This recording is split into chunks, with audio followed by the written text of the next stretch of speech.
Good morning to all.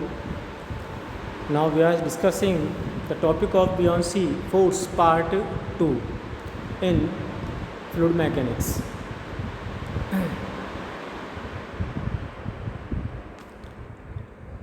Last time पे हमने buoyancy की डेफिनेशंस, सेंटर ऑफ बुयांसी क्या होता है, सेंटर ऑफ ग्रेविटी और equilibrium conditions, type of equilibrium conditions क्या होती है, ये सभी टॉपिक हमने डिस्कस किए हैं. In this topic we will discuss about the condition for the stability of floating bodies. Then first of all we will discussed the buoyancy whenever a body is immersed wholly or partially in a fluid. It is subjected to an upward force which tends to lift it up. This tendency for an immersed body to be lifted up in the fluid due to an upward force opposite to the action of gravity is known as buoyancy. ठीक है. The force tending to lift up the body under the such conditions is known as buoyant force or force of buoyancy और upthrust. ठीक है. तो ये चीज़ें हैं buoyancy की, आपको डेफिनेशन आनी चाहिए कम्प्लीटली. अब हम पढ़ते हैं कि कंडीशन क्या है इसके फ्लोटिंग होने की. When the centre of buoyancy is above the centre of gravity of the floating body, the body is always stable under all condition of disturbance. ठीक है. हमारी बॉडी स्टेबल कब होगी? जब सेंटर ऑफ बुयांसी किसके ऊपर हो? सेंटर ऑफ ग्रेविटी के ऊपर हो. ठीक है. जो कि डायग्राम में हमारे पास दिया हुआ है कि जो आपका सेंटर ऑफ बुयांसी है वो सेंटर ऑफ ग्रेविटी के ऊपर होना चाहिए. ठीक है. तो वो कंडीशन जो होगी वो स्टेबल होगी. और उसका एक बात ये हो रहा है कि दोनों का जो लाइन ऑफ एक्शन है वो क्या होगा? Although both forces are lie in a same line. ठीक है. A righting couple is always created to bring the body back to the stable conditions. ठीक है. when the center of buoyancy coincide with the center of gravity, the two forces act at the same point. A disturbance does not create any couple and so the body just remains in the disturbed position. There is no tendency to tilt further or correct the tilt. इसमें क्या है कि आपका जो centre of buoyancy है centre of gravity से coincide करे, उस कंडीशन को हम बोलेंगे न्यूट्रल पोजीशन की कंडीशंस. ठीक है भाई. तीन ही कंडीशन होती है, स्टेबल, अनस्टेबल और न्यूट्रल. तो स्टेबल में तो क्या होगा? स्टेबल में होगा कि सेंटर ऑफ बुयांसी जो है वो सेंटर ऑफ ग्रेविटी से ऊपर होना चाहिए and both forces are lie in a same line. और सेकेंड कंडीशन में ये है कि when the center of buoyancy coincide with the center of gravity, coincide with the center of gravity. Third position आती है आपकी when the center of buoyancy is below the center of gravity. यदि आपके पास centre of buoyancy centre of gravity से नीचे लाई करती है, उस केस में क्या होता है? As in case of ship additional analysis required to stable condition of floating. ये आपके लिए फ्लोटिंग की स्टेबल कंडीशन के लिए रिक्वायरमेंट होती है कि जो बुयांसी फोर्स है वो सेंटर ऑफ ग्रेविटी से नीचे होना चाहिए. ठीक है. तो ये कंडीशंस होती है इसकी. सेंटर ऑफ बुयांसी का भी आपको एक बार और रिपीट कर देता हूँ. The point of application of the force of buoyancy on the body is known as center of buoyancy. ठीक है. it is always center of gravity of the volume of the fluid displaced. ठीक है. तो ये चीज़ें हैं. Centre of buoyancy clear हुआ. After that we will discuss the topic of this involves the center of metacenter and metacentric height.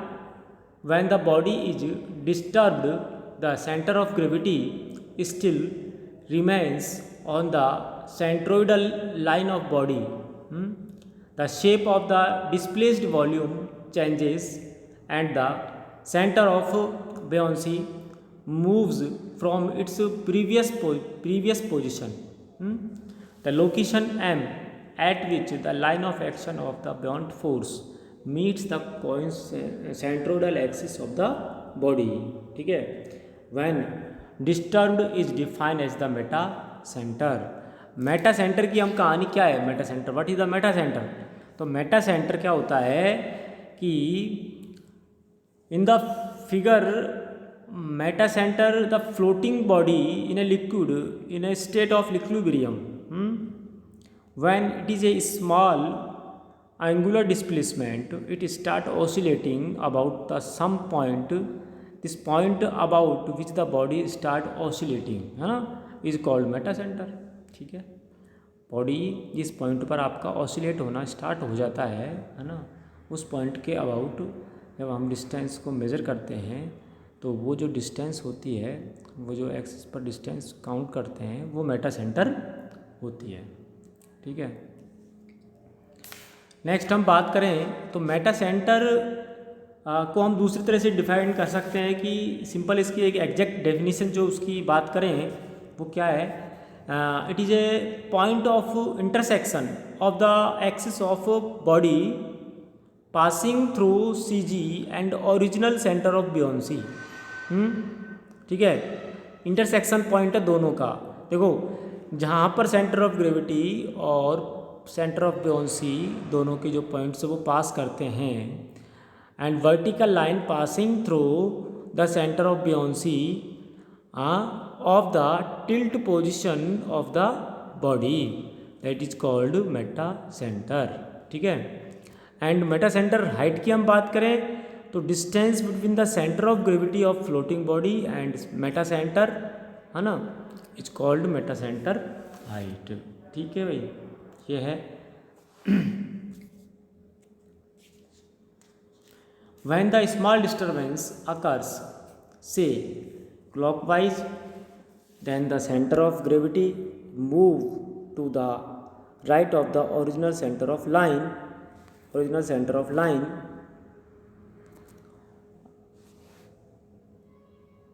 The shape of the liquid displaced also changes and the center of buoyancy also generally move to the right if the distance moved by the center of buoyancy is larger than the distance moved by the center of gravity.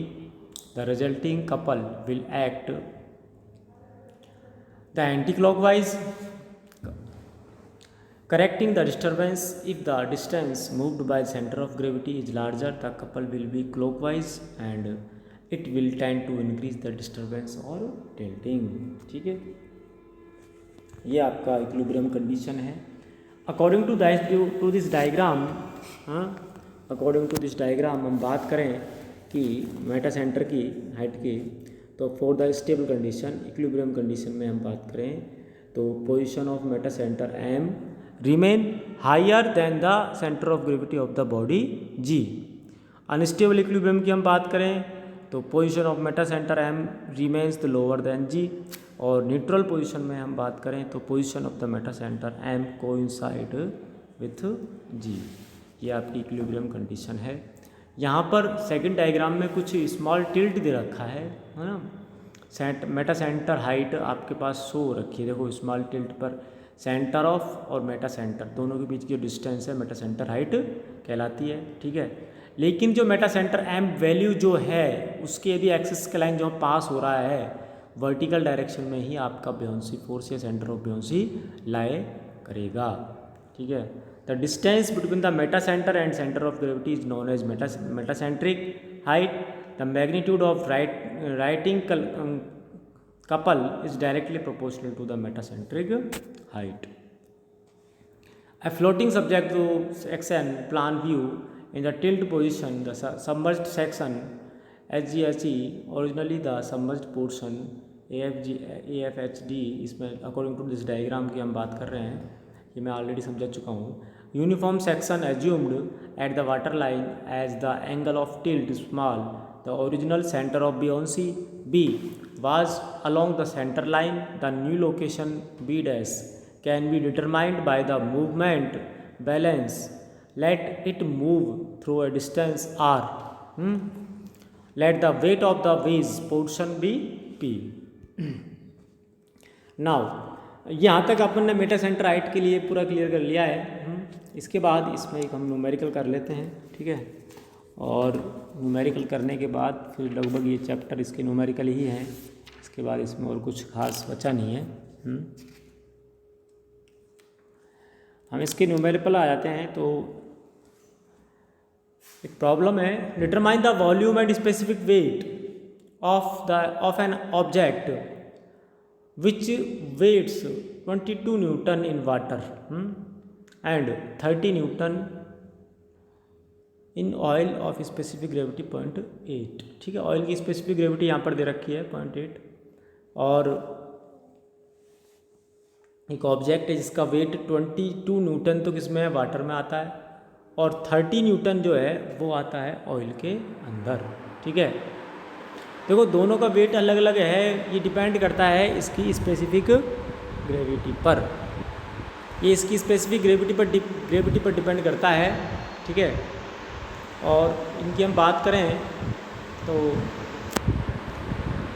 Obviously this object is immersed in fluid completely during weight meant it is just floating. Its weight is balanced by buoyant force, so the apparent weight will be zero. Let its volume be meter cube. When in water it displaces V meter cube, and so also when in oil. Let buoyant force when in water be W, when in oil is W naught. Real weight of the object be W, है ना. तो W minus W is equal to 22 newton है, और W minus W naught की value हुई आपके पास 30. ठीक है, ये चीज़ क्या है, देखो भैया इसके अंदर ये जो W नॉट है वो आपके पास buoyant weight is balanced by the buoyant force and apparent weight will be zero. ठीक है, तो हमारे पास जो रियल वेट है वो तो है W, ये मान लेते हैं क्या है, W है ना. अब हम बात करें कि वेट वाटर में जो वेट है ना वो क्या है, 22 न्यूटन है उस वस्तु का, उस वैल्यू का. तो बेटा इसमें हम समझाने की आपको कोशिश करते हैं. ये चीज़ देखो, ये इक्वेशन देखो, चेक करो. ठीक है, यहाँ पर ये जो W दे रखा है, W में से W माइनस करने का यहाँ मतलब क्या है ना, जिसकी वैल्यू आपके पास हो जाती है. ये मैंने आपको बताया था कि ये जो W है ये वेट ऑफ वाटर है which is displaced by the object. इस ऑब्जेक्ट के द्वारा हमारे पास जो वेट ऑफ वाटर है जो डिस्प्लेस हुआ है उसका वेट है W यहाँ पर. ठीक है, उसमें से हमने क्या किया, जो रियल वेट है ऑब्जेक्ट का उसमें से इसको माइनस करेंगे, तब हमारे अंदर वाटर में 22 न्यूटन का वेट आएगा ऑब्जेक्ट के अंदर. एक्चुअल में पृथ्वी पर जो वेट होगा वो अलग होगा, वाटर में जो वेट होगा वो अलग होगा, और ऑयल के अंदर जो वेट होगा वो अलग होगा. उसको निकालने के लिए क्या किया हमने यहाँ पर, उसको निकालने के लिए अपन ने क्या किया कि जो एक्चुअल में जो रियल वेट है ना, उसमें से W क्या है यहाँ पर, weight of water displaced by the body. जिस जो बॉडी आपकी डूब रही है ना उसके अंदर, पानी के अंदर, उसका वेट जितना है तो उस जगह पर वो क्या है, वाटर डिस्प्लेस हो जाएगा. जितना वाटर डिस्प्लेस हुआ उसका वेट है W. Okay, and now next हम बात करें इसमें आगे W माइनस W नॉट. तो W नॉट यहाँ पर क्या है, ये ऑयल का वेट है ना। जितना वेट रियल वेट में से हमारी बॉडी के द्वारा जितना ऑयल डिस्प्लेस्ड हुआ है ना, और ऑयल का जो वेट आया है, डिस्प्लेस्ड ऑयल का जो वेट है, मैं बार बार जोर दे रहा हूँ इस बात पर, डिस्प्लेस्ड ऑयल का जो वेट है वो है W0, ठीक है। तो W minus W0 equal to 30 newton, ठीक है भाई। अब इन दोनों इक्वेशंस को सॉल्व कर देंगे तो हमारे पास क्या आ जाएगा, W minus W0 equal to 8 newton आ गया, ठीक है। क्या पूछ रहा है ये छोटी सी कहानी तो क्लियर हो गई भैया, 8 न्यूटन की यहाँ पर ये चीज़ तो आपकी क्लियर हो गई। अब आता है इसके अंदर कि determine the volume and specific wait निकालना है आपको, ठीक है भैया। वॉल्यूम निकालने के लिए क्या करते हैं हम, वॉल्यूम निकालने के लिए हमने क्या किया कि जो इसके अंदर वैल्यू पुट कर देंगे, W0 माइनस W के अंदर वैल्यू पुट कर देंगे। W इक्वल टू क्या होता है, mg होता है कि नहीं होता है ना। तो mg वाटर का मास और g 9.81 इंटू 1000, ठीक है। W इक्वल टू mg, मास की जगह हम क्या कर देंगे, ठीक है, वॉल्यूम इंटू डेंसिटी। इस तरह से ये कैलकुलेट कर दिया पूरा, ये यहाँ से ये पूरी। तो V इंटू ये जो वॉल्यूम है ना, वॉल्यूम इंटू डेंसिटी, ठीक है।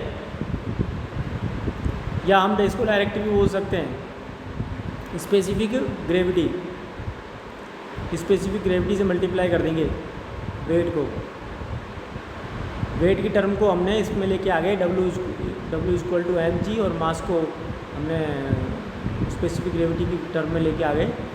तो 0.8 इंटू 9810 क्या है, स्पेसिफिक ग्रेविटी इंटू आपका डेंसिटी इंटू जी, ठीक है, density into g equal to 8 newton. तो यहाँ से वॉल्यूम की वैल्यू आपके पास ये फाइंड आउट हो चुकी है, ठीक है। तो इस तरह से, और लास्ट में आपको पूछ रहा है स्पेसिफिक वेट पूछ रहा है भैया। स्पेसिफिक वेट के लिए आपने क्या किया, वॉल्यूम इंटू जी, V इंटू जी। तो ये आपके पास जो वॉल्यूम है जी से मल्टीप्लाई कर दिया, स्पेसिफिक वेट आ गया। Substituting the value of W in equation number first, इस इक्वेशन फर्स्ट में आप W वैल्यू पुट करेंगे तो W0 आ जाएगा यहाँ पर। इस तरह से ये आपके पास आ गया W। तो इस तरह हम निकाल सकते हैं specific weight. So we can calculate the capital W upon V equal to this value, ठीक है। Capital W upon capital V, तो 15205.2 न्यूटन पर मीटर क्यूब। तो हमारे पास इस तरह से determine the value volume on specific weight हमने डिटरमाइन किया है ना। तो मोस्ट इम्पोर्टेंट चीज़ हमारे पास जो थी इस टॉपिक की, बियॉन्ड फोर्स की, वो सभी हम डिस्कस कर चुके हैं। सो आज के लिए थैंक यू।